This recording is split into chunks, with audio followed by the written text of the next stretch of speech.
আপনি বাজারে অনেক ধরনের ফাঞ্জিসাইড পাবেন, যেমন সিক্সার নামে পেতে পারেন, অনেক নামে পাবেন, কিন্তু আমার কাছে এটা সস্তায় খুব ভালো প্রোডাক্ট বলে মনে হয়। এবং আমার বয়স অনুযায়ী আমি প্রায় কলার আবাদ 10 বছর করছি।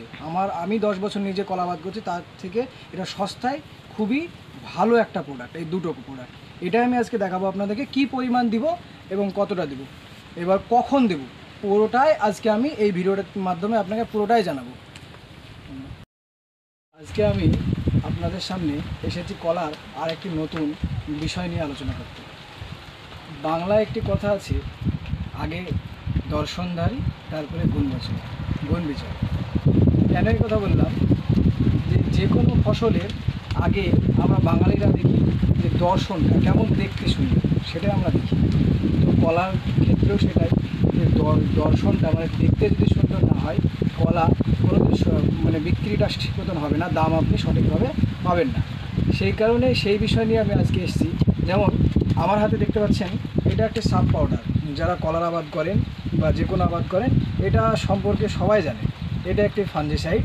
এটা আপনার কলার উপরে কোনো ছত্রাক বা দাগ যদি পড়ে, এটাকে দূর করবে।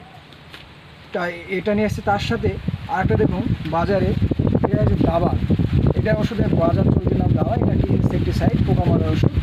এই দুটো কম্বিনেশন আমি দিচ্ছি এই কারণে যে কলার গায়ে ছোট ছোট যে দাগ, মশা মাছি ইত্যাদি এইসব যে দাগ হয়, সেই কারণেই আমি এই দুটো দিচ্ছি।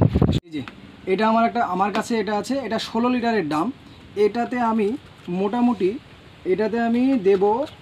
মোটামুটি দেব 25 ml। এটা দেব আমি, এই যে দেখুন,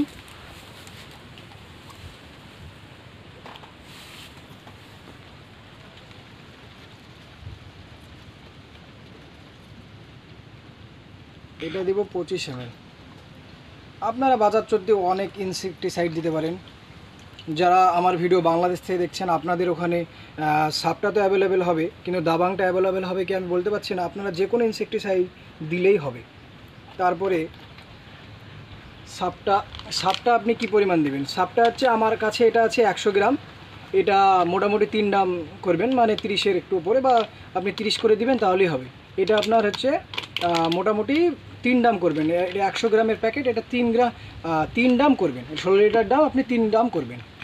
আমি আইডিয়া করে এটা মোটামুটি 3 ডামের মতো দিব, তাই একটু আইডিয়া করে আমি দিয়ে দিলাম।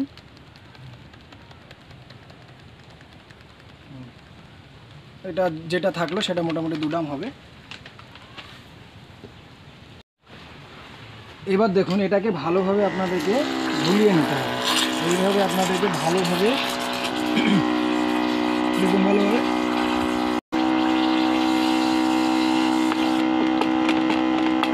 যতটা সম্ভব আপনার পুরো দুটো ওষুধ একসাথে মিক্সচার করে নিতে হবে।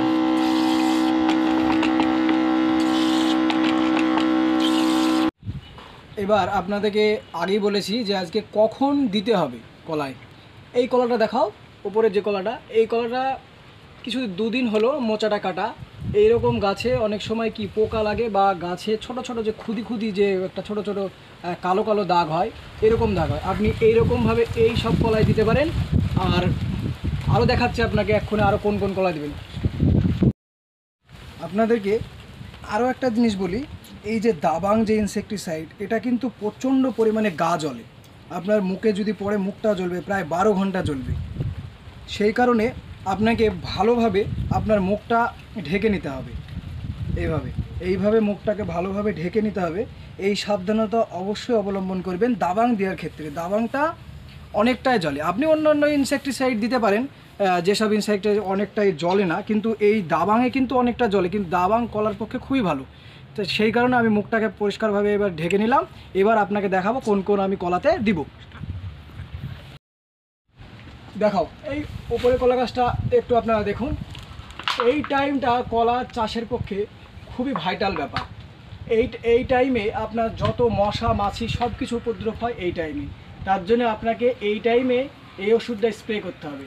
যখন কলার মোচা পড়বে এবং পড়ার পর যখন কাটবেন মোচাটা, এই টাইমে আপনাকে এই স্প্রেটা আপনাকে করতে হবে। অন্তত আপনি যদি 2 বার স্প্রে করেন, তাহলে এই সমস্যাটা আর আপনার হবে না। কিন্তু এই স্প্রেটা যদি আপনি না করেন, যে কলা আপনি 400 টাকা বিক্রি করবেন সেই কলে স্পট পড়ে গেলে 200 টাকাও নেবে না, নিতেই চাইবে না। তার জন্য আপনাকে কলার চাষ যদি আপনি করতে চান, এই ওষুধটা আপনাকে দিতেই হবে। এবার দেখুন আমি কিভাবে এটা প্রয়োগ করব, আপনাকে প্রয়োগ পদ্ধতি আমি দেখাচ্ছি। দেখুন এইগুলো অনেকভাবে হয়, আমি এইভাবে আপনাকে দেখাচ্ছি। এটা দেখুন ভালোভাবে দেখুন, পুরো একদম ভালোভাবে একদম চুবড়িয়ে দিতে হবে যাতে কোনো মশা মাছি যাতে না পড়ে। দেখুন আরও একটি কলা দেখুন আমার বাগানের, এই কলাটা এখনও পুরো পরিপূর্ণভাবে এখনও কিন্তু মোচাটা পড়েনি।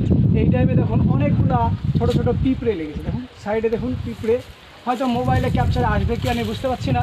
প্রত্যেকটা গোড়ায় গোড়ায় পিঁপড়ে আছে বা অনেক মাছি যেসব থাকে সেসব মাছিও আছে, কিন্তু আমি এই সব ওষুধ এবার স্প্রে করবো এটাতে, তাহলে সেটা আর এখানে থাকবে না। দেখুন মাছিগুলো সব বেরিয়ে যাচ্ছে, দেখুন মাছিগুলো সব বেরিয়ে যাচ্ছে।